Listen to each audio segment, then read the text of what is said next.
What really happened with your host, Mike Rivero. You're listening to the Republic Broadcasting Network, where you'll find out what the Fukushima's going on. And aloha, America. Welcome back to our show, hour number 3. The phone lines are open, 800-313-9443. Please feel free to call on in here. The more you call in, the less you have to listen to me. All right, let's talk about vaccines. As you know, this has become a very contentious issue. President Trump has created a Vaccine Safety Commission headed by Robert F. Kennedy, Jr. The corporate media is trying to ignore them with as much dignity as possible. We're not hearing a lot of stuff coming on out, but it is a beginning here. And we were reporting yesterday how Sweden, despite being a very liberal government, has now banned mandatory vaccinations over the growing concern over adverse health effects of all these vaccines. One of the real problems that we're dealing with is when vaccines are being tested, and they're not always tested all that well. They're never tested in combination, and yet that is how they are administered. They'll just pour all this stuff into a single syringe and stick it in the kid's arm and hit that plunger, and that's it. And the kid has an adverse reaction, and they say, oh, well, it's shaken baby syndrome. It's genetic. Certainly couldn't be our medications here. And yet we're hearing that the Vaccine Safety Court that was set up to deal with vaccine-injured children is paying out huge amounts of money. So there's an issue. Now it gets even more interesting. Over at Jackson State, scientists conducted a study. They analyzed data from homeschool organizations in 4 states, and they looked for a broad range of diseases in more than 650 children, 39% of whom were unvaccinated. And here is what they found. Compared to the unvaccinated children, vaccinated children had an increased risk of autism, 4.2 times. ADHD, 4.2 times. Learning disabilities, 5.2 times. Eczema, 2.9 times. I often wondered if eczema was an adverse vaccine event. Allergic rhinitis, 30 times. Now, the vaccinated children had a lower likelihood of 2 vaccine-preventable illnesses, chickenpox and pertussis, but they found no reduction of other supposedly vaccine-preventable illnesses such as hepatitis A or B, measles, mumps, rubella, influenza, meningitis, or rotavirus. In other words, the vaccines for those illnesses do not work. They do not reduce the incidence of these illnesses. It's just a big money-making scam, like patent medicines were in the last century. If you remember, if you're my age, you probably remember Geritol. Cures iron poor, tired blood. It was the last of the patent medicines. It's just money. $30 billion a year pushing vaccines. And they cause a great deal of harm, and as this study over at Jackson State is showing, they're not really helping. They're causing more harm than good.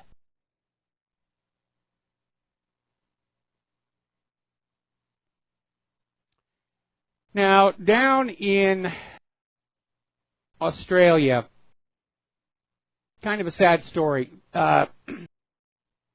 Over in the Sunshine Coast area, there was a little ad hoc program created by people living in this area called the Urban Food Street. And basically it started 7 years ago, where people just started planting food-producing plants on open greenway, mostly fruit-bearing trees. And it came to span 11 streets in the suburb, and more than 200 people were availing themselves of the food that was just growing outside their homes. And apparently the Sunshine Coast Council received a complaint that these food trees were unsightly, and they chopped them all down and mulched them. Just destroyed it. And the residents are not to be surprised about it. They're very upset. They had worked on this project for 7 years. It was working out for them. And the council gets a complaint. They're not saying from who, but I think we can guess. Some local supermarket said, how dare they grow their own food and not bring us their money.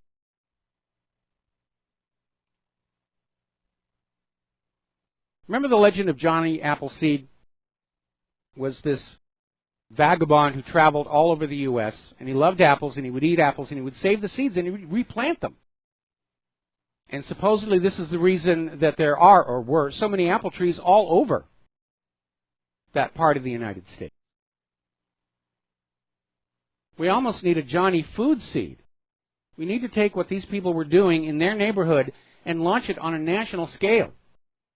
Go to your local gardening store, get some food crop seeds, and just start sticking them on every empty patch of ground you can. And nobody owns it. It just grows, and it's there for people to avail themselves of, especially the homeless and hungry. Start turning the United States back into a farming country at the grassroots level. And of course, this will be opposed by the big farming corporations who do not think you should have a right to grow your own food or eat what you find, but you must buy it at the store. One of the really nice things about the Hawaiian Islands, not so much here on Oahu, although there's been a little bit, is there is food growing all over the place. Mangoes, papaya, bananas, all over the place. And especially on the outer islands like Kauai, you can just walk and grab and eat the stuff. Because if you don't, it's just going to fall to the ground and rot anyway. And that's the way nature is supposed to work, but corporations hate nature. Now, as you know, the United States has become one of the most litigious nations on earth. And sometimes it gets really silly. We've heard about these lawsuits where somebody will get a cup of hot coffee at McDonald's and spill it in their lap and say, "Oh, you didn't warn me that it was hot." And this is the latest one. Out in California, a woman is suing the makers of Jelly Belly jelly beans because they didn't warn her that they contained sugar. Now, first of all, if you get any of the Jelly Belly products, there is a list of ingredients on the back, and it does say sugar. But she is saying that somewhere along the line she was tricked into believing that one of the company's candy products was free of sugar, and she was eating it, and I don't know if it was bad for her diet or she was diabetic, but she's now trying to sue the company.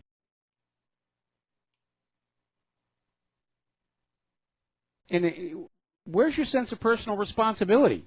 I mean, Claire and I these days, especially because of certain chemical sensitivities we both have, we read labels. We go to the supermarket, you know, I'm not shy. I've got a little magnifying glass I take with me to read that tiny print. We read the labels to know what we're putting in our body. One of the ways I was able to lose almost 100 pounds was by simply avoiding certain chemicals by reading the labels. By the way, for those of you watching on BAM User, these shorts I'm wearing, 40 waist. Yay! Go diet. I'm almost at my target weight. Then I'm going to celebrate with a double cheese pizza. All right, we were talking about yesterday about Hanford being America's version of Chernobyl. It is one of the most heavily contaminated areas on Earth. It's now dealing with this issue that some of these plutonium reprocessing plants, storage facilities, are aged and decayed and beginning to collapse. They're covering them with tarps, which is not really a solution. And it is a mess, and they keep saying, well, we'll let somebody else fix it down the road. But we're down the road, and we're dealing with all of these messes. Chernobyl, 3 Mile Island, Fukushima, Hanford. And it is a mess, and they don't know what to do with all of this highly radioactive mess. It's going to take a major political will and a major investment to find a real solution on where to put all of this stuff. It'd be really ideal to just drop it all in the sun. It's not going to cause any difficulty over there. Story coming out of the Daily Mail in Great Britain. America's nuclear safety plans are based on a flawed analysis. And researchers are warning that a single waste fire in any of these spent fuel rod storage areas could spread radioactive material throughout an area twice the size of New Jersey. And these researchers are saying the U.S. Nuclear Regulatory Commission's failure to adopt a critical protection measure has left Americans at risk of such a catastrophic event. But then we have come to understand in recent years that most of these federal government agencies aren't really doing the job they're supposed to be doing. They're there to make it look like the government is taking care of you. We thought the Minerals Management Service was keeping an eye on the Deepwater Horizon. We thought the SEC was keeping an eye on Bernie Madoff. And we think the Nuclear Regulatory Commission is doing something about this rapidly accumulating nuclear waste problem. And they aren't. One of the biggest problems that you're dealing with is if any of this material catches fire, then the radiation spreads. It's already bad enough just confined in these little vats or these tanks or these pools. Stuff is naturally flammable. That's why it's so dangerous, because the decay process in those spent fuel rods, if it's not being actively cooled, can reach the spontaneous combustion point of these fuel rods, and they will burn, and the smoke will get on out there. And the smoke is dangerous because if you inhale it, you are permanently contaminated. But we're too busy spending money bombing other countries to deal with a very high-risk situation in this country. Meanwhile, over in Portugal, their parliament has voted to request the closure of Spain's Almazar nuclear plant. Now, this Spanish plant is just across the border, upwind of sections of Portugal, and they're concerned because there have been several incidents there involving fires. There hasn't been a nuclear release yet that anybody knows of, but Portugal is saying they feel it represents a danger to them. Meanwhile, 3 Mile Island plant is going to completely close in 2019. As you know, following the 3 Mile Island accident, the rest of the power plants and nuclear reactors continued operating, but it's reached actually beyond the end of its lifespan, and it's losing money now. So it will close in 2019. We're going to take a phone call. Francis in North Carolina, aloha. Welcome to the show. What's on your mind? Yo, dude. Hello, aloha. Aloha nui nui. Oh, okay. I got two thoughts for you. One, as far as reading the print on packaging, as far as your food items go, I think that's intentionally designed to be tiny print, so that way it discourages people from actually bothering to take the time to read it. Oh, of course. And realizing, oh my God. Of course, of course, that's exactly why, and that's why the package inserts on pharmaceuticals are printed in microscopic type on that very thin paper. They're legally required to put that information there, but they don't want you looking at it. Well, for one thing, it's going to make people feel bad that they have to get a magnifier, even though their vision is probably really good, to have to read that sort of thing. So it discourages people from trying to read that blooming thing. So it's a cyber warfare deal for you, and which I can empathize because I read ingredients packaging when I'm shopping, because if I can't read what the terminology is, I'm not going to mess with it. Oh, we follow that rule too. If we can't pronounce it, we don't put it in our mouth. Go figure. Relating to the technology aspect that was being discussed earlier, for that matter, I had an interesting encounter with a gal at a bank when I went to the bank earlier today. Gosh, who knows? She had one. I know she had something around her neck, and I thought it was like some sort of a funky plastic jewelry collar or something she had on. It turns out it was something having to do with what she called her Bluetooth for dealing with her phone and so forth. And I asked her, I said, oh my gosh, is that what that is? And I said, do you ever wonder if that's going to cause a problem with your throat or your thymus gland? It's between your throat and your heart or whatever the case might be, with all those waves running around in that area. Do you ever wonder if there might be a problem caused because of that? She said, what do you mean? I said, well, for one thing, as far as your physical glands go in the body, that's right in that area where if that's actually working radio waves or microwaves or whatever kind you want to talk about that deals with your cell phone or who knows what electronic toy, that's focusing in that area, and that's a very touchy part of the, well, besides for your genitalia, that's another sensitive part of the body. Yes. especially being close to your heart. So, I mean, it looks really neat and funky and sophisticated, but you might want to research a little bit to see what kind of effect it might be having on your physiology and all that. And maybe, I don't know, I know myself, I tend to use a wire to connect between a cell phone or iPhone or whatever you want to call it and my ear. And so I have to worry about having something shoved in my ear all the time. So, but she looked at me surprised like, my gosh, I never thought of that. So I have a feeling she's going to be doing some of her own research about that deal, but that's the first I've seen that, and they've probably had it out for some time. Well, here's the problem, first of all, these technologies will be put out there, and very often they won't know what the risk factors are. Now, when the airport scanners first came on out, Wi-Fi and Bluetooth came on out, the theory was that these radio waves are so low-powered they couldn't possibly tear apart molecular bonds. The way a microwave oven does at much higher energy levels. Then, I think it was over at Johns Hopkins, they discovered a phenomenon called molecular resonance, where molecules could be set to vibrating in sympathy with these radio waves, and even though an individual radio wave couldn't break the molecules could shake themselves apart, the way the Tacoma Narrows Bridge did, Galloping Gertie. And this wasn't known when this technology first came out. I'll give you another good example. This goes all the way back to the 1930s when shoe stores would have these fluoroscopes where you would go into the store and you'd put your feet in this little box and there was a console in front of you and it would show you how your shoes were fitting your feet. You'd see all the bones in your feet and everything. It was really, really cool. If you remember the movie $1 Billion Brain with Michael Caine, they actually have one in there. Then in the 1960s, they all of a sudden realized shoe store salesmen were all dying of cancer. And they began to realize that X-rays were causing the cancer, that X-rays are dangerous radiation. And it was still 1980s before they got them all out of there. And so that's always the risk here, because they'll come out with a technology that say, we think it's safe, we've tested it, we haven't found any problems. It doesn't mean they're not going to discover there was a problem down the road. And that's a good reason to not be on the cutting edge of the next whiz-bang thing that's coming on out.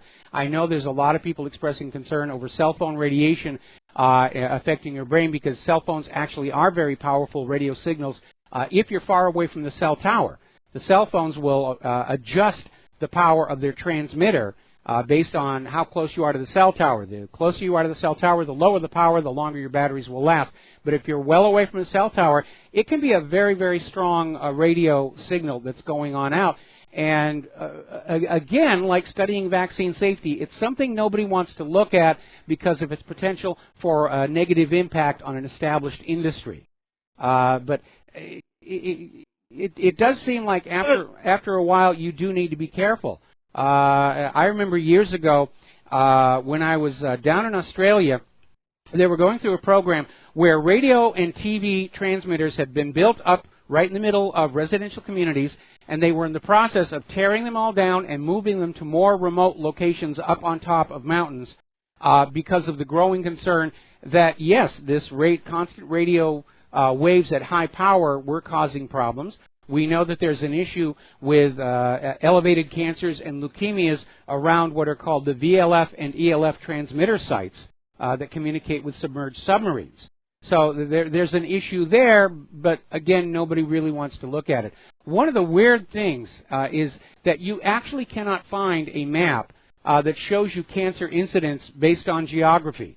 Neighborhood to neighborhood, county to county. It's almost like these things are classified. They don't want you to know where the elevated cancer rates are because it may prove to be a very embarrassing location. Anyway, Francis, we're going to let you go. Got to take a break for commercials. Back with another phone call after these few words.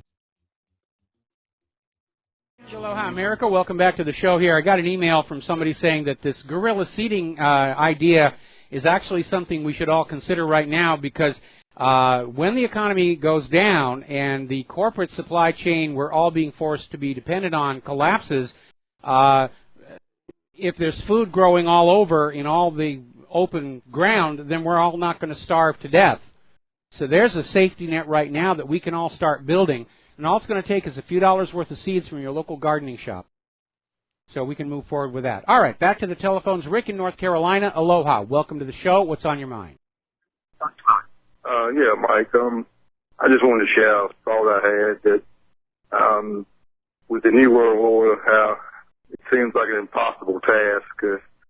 It's what I found in my time is through deep thinking and just great gratitude for a subject already tended to in our mind and in our thinking. A lot of times we can make it come to reality just by accepting the fact that we've already beat them. And even though it may not be real, if we can believe it, like they use 9/11 and school and church, everything against us. Well, you know the old saying, it isn't over till the fat lady sings, and certainly the New World Order agenda is in serious trouble.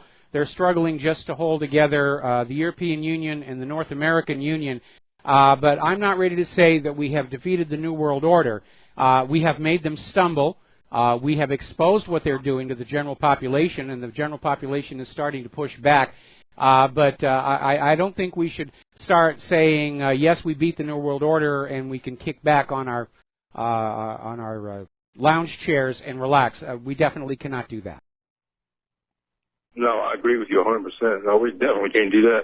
I think we should take every moment that we find ourselves bored at any moment in our mind to just conjure up the fact that it is possible if we all would just believe in a deep thought that it is possible that they are now defeated and they are down and we're up. Well, I think at some point it's going to happen. I mean, the reality is if you have the planet Earth's population of billions of humans all standing up at the same time and say, enough with this global government empire stuff, we're not going to go along with it, it is going to fall apart. The downside is that in their rush to create this global government, they've created a climate for a global revolution that in turn could usher in, unfortunately, a new dark ages. There's some good, there's some bad. But I definitely do not agree with the idea of a global government, simply because we see how the larger a government gets, the more corrupt and tyrannical and abusive it gets. A global government means the end of choice in how we will live our lives. And I think that we need to go back to a planet with 1,000 little tiny nations, all about the same size, all taking care of their own people. Yes, there's going to be tourism, there's going to be cross-border trade, but anytime you get a group of people who start thinking about, I want to rule it all, horrible things will then follow. Yes, I agree 100% with that. Okay. Just like I said, I wish that we could all come together in a heartfelt, like they did with us when they put 9/11 on us, so we all came together with a thought. There's such power behind us all thinking one thought, and that's what my message is. Let's all think one thought, and that one thought is we're beyond these monsters. Again, I don't think we're beyond them. We are definitely beside them, and we're definitely tripping them up. But this fight is not over yet. These people have invested too much money, too many years trying to bring about their global government. This has been a multi-generational thing, and there's still, unfortunately, a ways to go.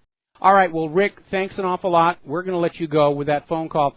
Getting word now that ADT Security is now pulling their advertising from CNN over Kathy Griffin's beheading photo. Now, they're a little late to the gate because CNN has already terminated their contract with Kathy Griffin to co-host their New Year's show. But it is nice to see people pushing back on that because Kathy was way over the top with that. That was wholly inappropriate. Whether you like Donald Trump or not, that was a very inappropriate thing for her to do. We'll be right back after these few words. Aloha, America. Welcome back to our show here, and we're getting on back to Fukushima and other radioactive disasters here. Apparently, Donald Trump's new budget is terminating the funding for the Aiken County MOX project.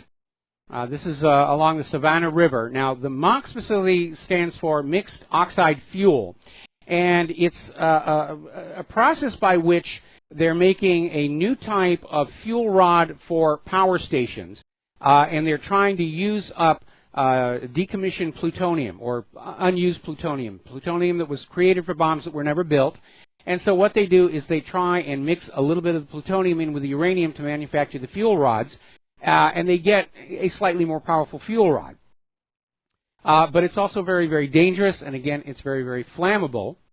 And Trump's budget is basically cutting off the funding for this Savannah River site where they're going to be making this stuff.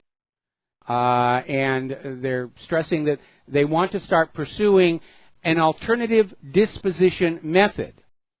In other words, since they can't recycle the plutonium into reactor fuel rods, how are we going to get rid of it?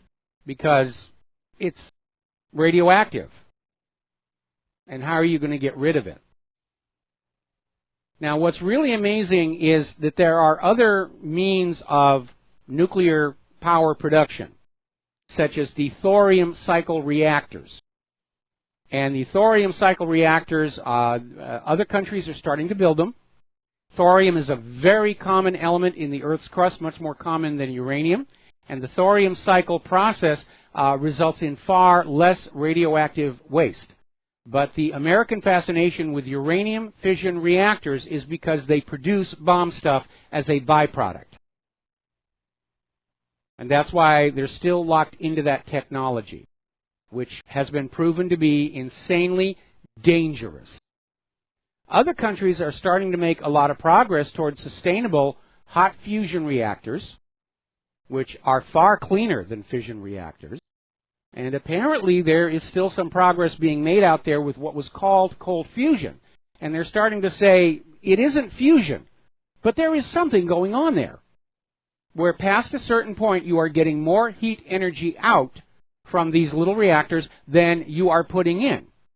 It goes past break even, and they're not really sure what's going on. I know the U.S. military labs have been playing around with this as a potential power source for things that go boom. I think if we took the military imperative out of science and technology, we'd see a lot more interesting things start to develop.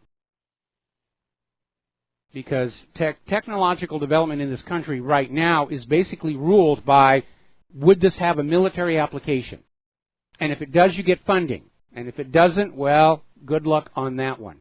This is why I keep saying I'm fully supportive of Donald Trump's efforts to revitalize NASA, to pull them away from rubber stamping the human-caused global warming nonsense and getting on back out there into space, rebuilding our low Earth orbit capability, which they're in progress of doing there, privatization like SpaceX, because NASA represented, back during the height of the Apollo Moon project, NASA represented a civilian technology incubator that was creating new technologies to solve the problems of going to the moon, and those new technologies spawned new products and new industries and new jobs. The tech boom of the 70s, 80s, and 90s was forged in the Apollo Moon project, and we need something like that again. Technology developed for the military is never released to the public until it is so old it is useless. So we need to do that. Now, getting on to human-caused global warming, the UN chief, Antonio Guterres, is out there saying that climate-aware businesses will dominate tomorrow's economy. In a healthy economy, you might be able to do that. They could afford the luxury of being climate-aware. In economies around the world that are struggling just to survive, the addition of any more regulatory compliance could be the death blow. So Guterres is out there saying climate change is the defining element of our time. Now, let us be very, very clear here. Climate always changes. It always has. It always will. It was changing long before humans ever arrived. It'll go on changing long after humans are gone. Nobody is saying climate change doesn't happen.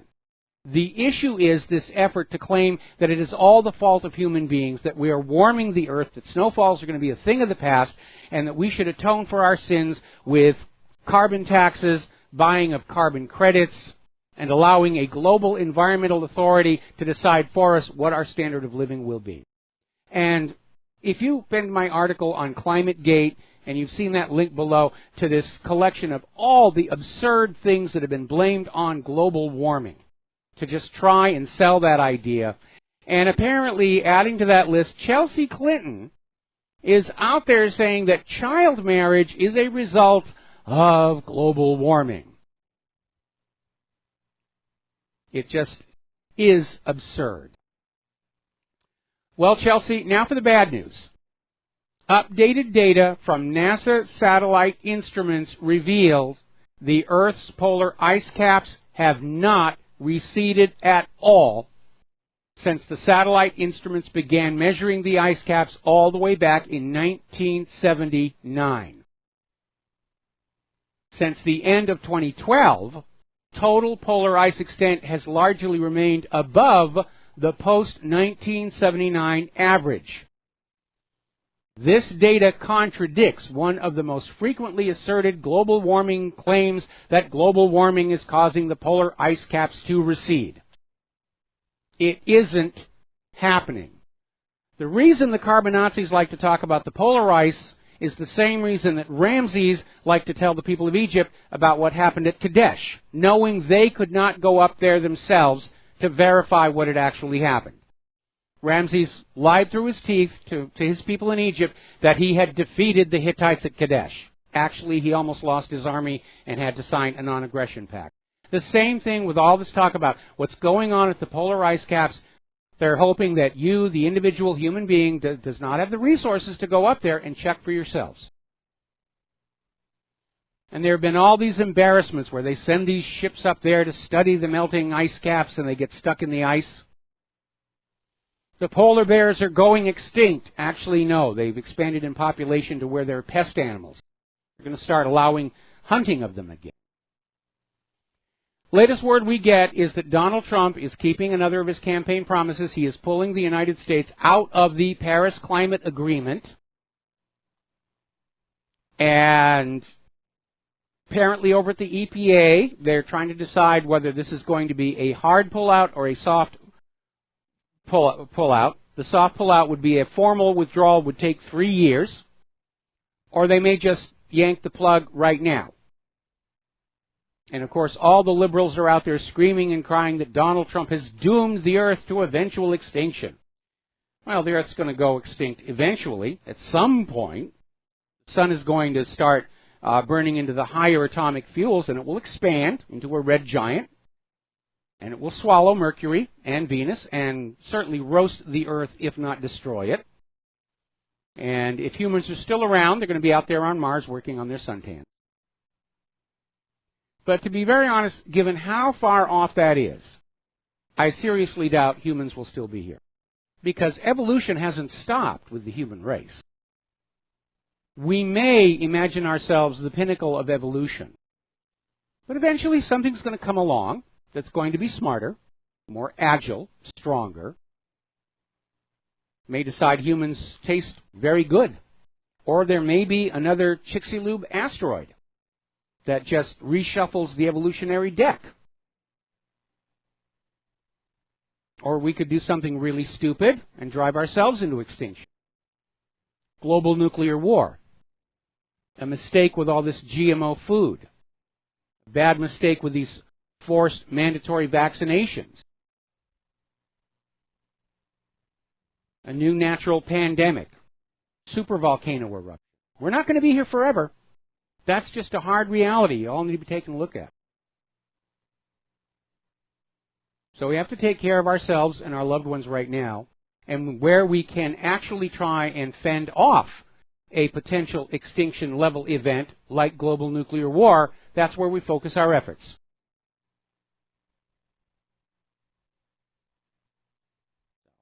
Now then, as you know, the Dakota Access Pipeline is already under severe criticism because after all of that pushback against the Lakota people who were concerned about pipeline leaks, poisoning their land, poisoning the water, not just for the reservation but downstream, it turns out the pipeline is leaking in multiple locations, and it's not even running at full capacity yet.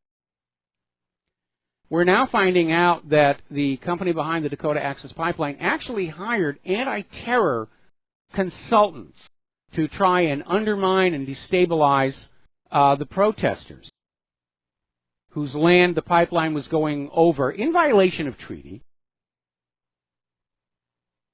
Now, it turns out up in the University of Calgary, a pair of researchers have designed a new type of oil pipeline. And they're saying their system involves both real-time monitoring and an outer protective layer around the pipeline to protect the environment. The problem is it costs more than the current approach.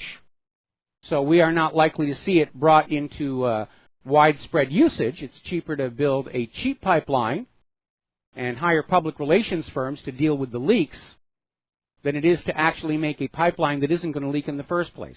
And this gets back to something I've said many, many times before. These technologies can be made to work. Oil pipelines, nuclear reactors, whatever.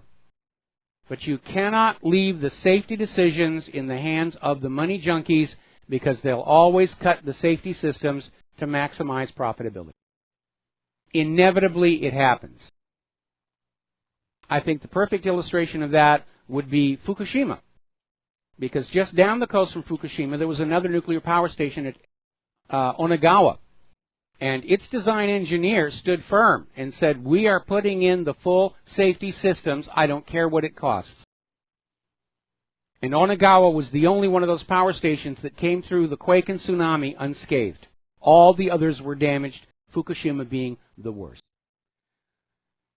Now, here is a really bizarre story, and it shows just how over the top government has become. This is coming out of Reading.com. And apparently out in Tehama County, there was a farmer who has been arrested. He's facing trial in federal court and a $2.8 million fine for failing to get a permit from the U.S. Army Corps of Engineers to plow his own field and plant wheat. And this is absurd. Being a farm kid myself, I mean, if you had fields out in back of your house, you could do whatever you wanted with them. You could plow them, you could irrigate them, you could plant food on them. And now we have this farmer, $2.8 million fine because he didn't get a permit from the U.S. Army Corps of Engineers to grow food on his own land. I think that is absolutely unacceptable. Is this a concerted effort to prevent small farmers from growing food on their own farms? Create a monopoly of large corporate farms as the only supplier of food?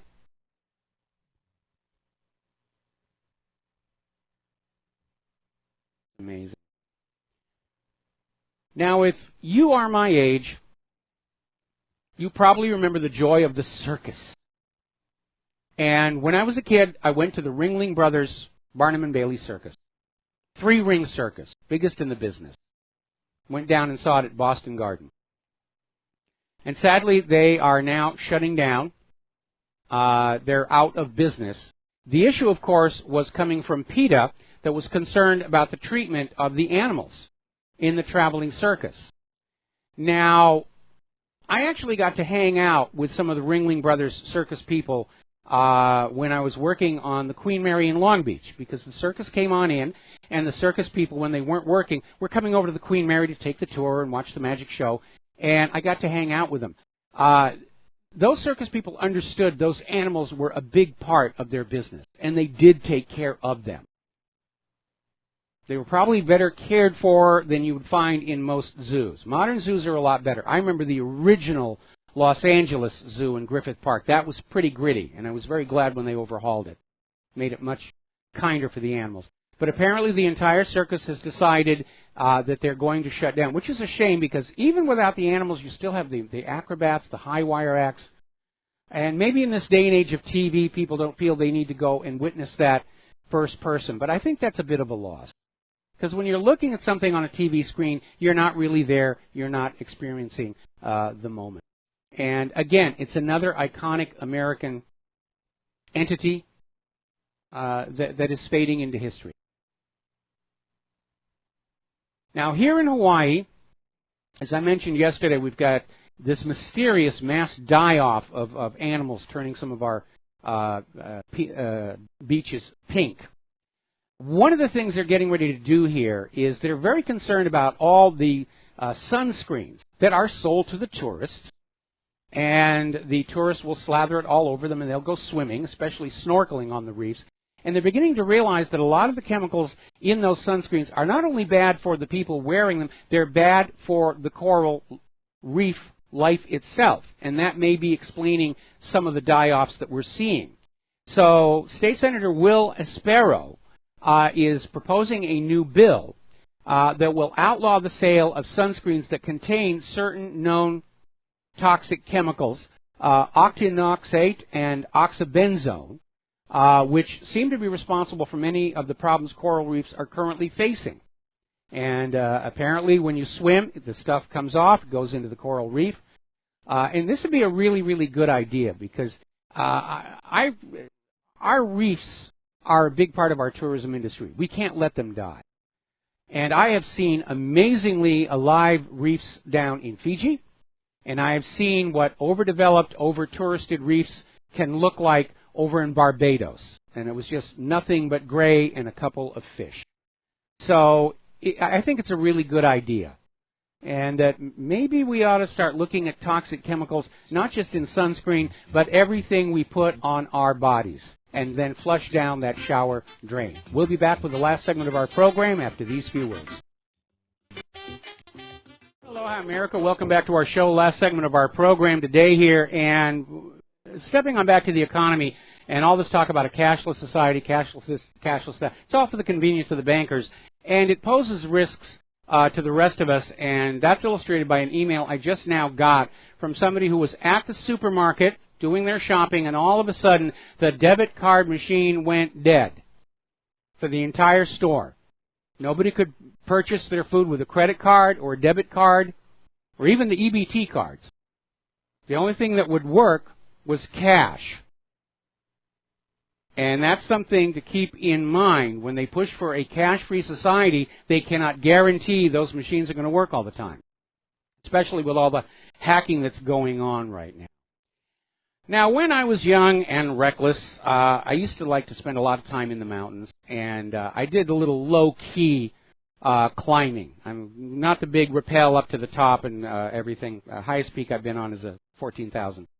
And apparently, they're just now confirming over on Mount Everest, the Hillary Step has collapsed. Now, for those of you who know the history of Mount Everest and Sir Edmund Hillary, you remember when Hillary Clinton said she was named for Sir Edmund Hillary, and then it turned out she was already 6 years old when Sir Edmund Hillary crested Mount Everest. And that was a big thing back then. It was like when Armstrong stepped on the moon. Wow, he hit the top of, the great age of exploration. We got to the North Pole, we got to the South Pole, we got to the top of Everest. And there was this feature near the peak of Everest called the Hillary Step.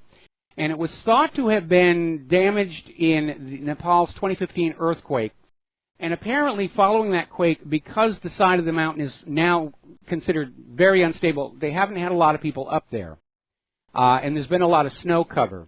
But apparently British mountaineer Tim Mosadale has confirmed the Hillary Step has collapsed. He reached the summit, and he came on back and said, yeah, it's just not there anymore.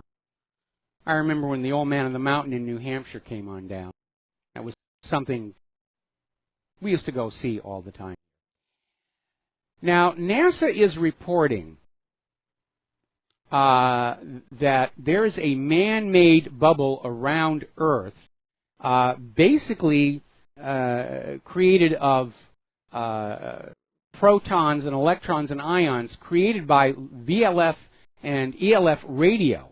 They're interacting with particles in space, changing how they move. And so now there's a new Van Allen radiation belt that is the result of these interactions with these radio transmitters.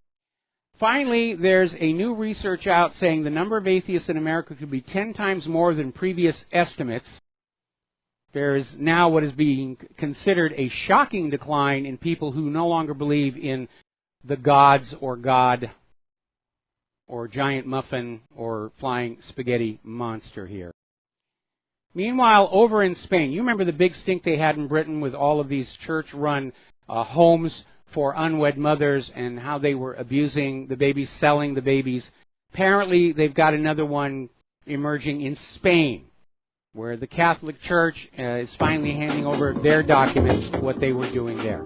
All right, there's the music. Time for me to get out of here. We will be back tomorrow, Thursday, here on the Republic Broadcasting Network. Until then, take what you learn here, share it with everybody that you know.